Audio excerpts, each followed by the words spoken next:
Here was a series of games against Jarjarbink, a person who's now on my blocked list. The games are actually fairly interesting, but I think they're definitely worth watching to see how insane one person can be. And the problems that that'll cause a person to suck at magic if they don't get over themselves. Here's a perfect example. So in game 1, I mulligan once and I keep this hand. Obviously amazing hand. My opponent leads off with a soul ring. So a comparable start. I've got a ton of mana, but other than Mystical Tutor, not a lot to do with it, right? Plan here was to just ramp out mana and then Mind Twist him on turn 2. So it starts already with his lols. No big deal though, I assumed he was just laughing at the absurdity of the two starts. So it's the second turn, 1, 2, 3, 4, so he's got 7 mana showing on turn 2, and I've got 1, 2, 3, 6, 9 mana showing. Both really ridiculous starts. As they should be, honestly. If you don't have a crazy good start, one way or another in this format, either a crazy control start or a crazy fast start or something, then you probably don't have a good start at all and should mulligan. So I decided not to Mind Twist him though. Here.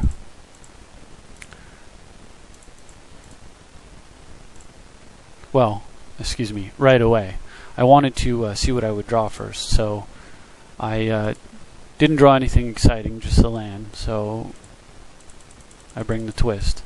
Maybe I could have played it differently, maybe not, who knows. So Jarjarbink's whining begins with this incredible luck statement. Sort of cognitive dissonance in the fact that, I agree with him. Tutor and Mana Ramp is a good start. I mean, the fact is he's right. It was incredibly good luck. I was happy with it.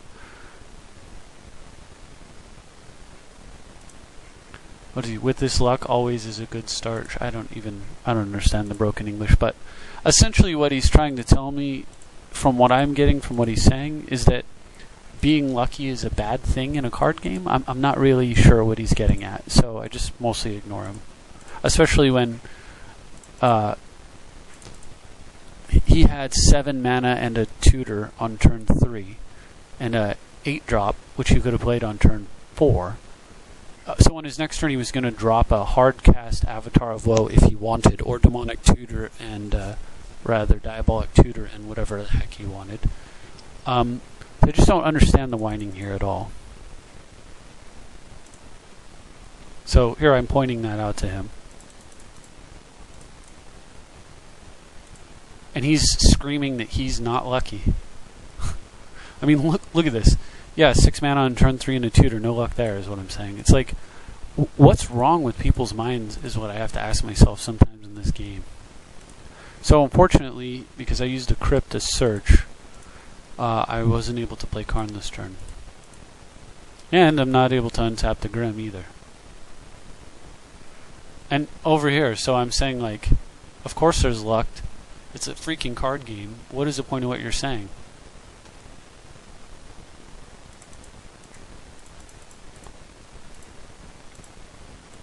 And look at this guy.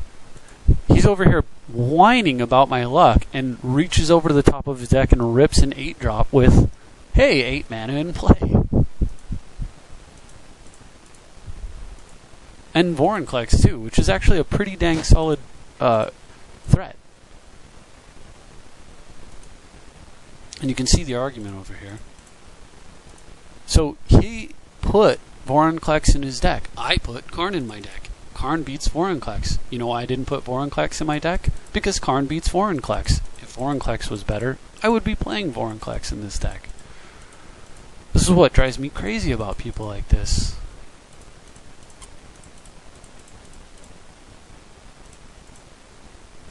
I'm getting fed up with him. I'm asking him how dumb he is to whine about a card game being about luck.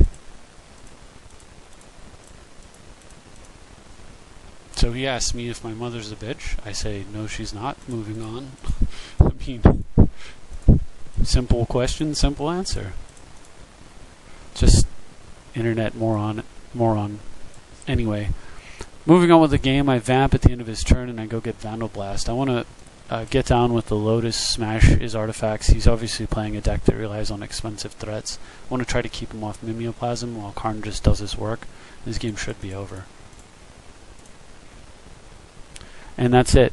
But what I'd really like for you to do now, after seeing this big long argument about luck, is go check out Game 2 and then tell me what you think about this guy. Thanks.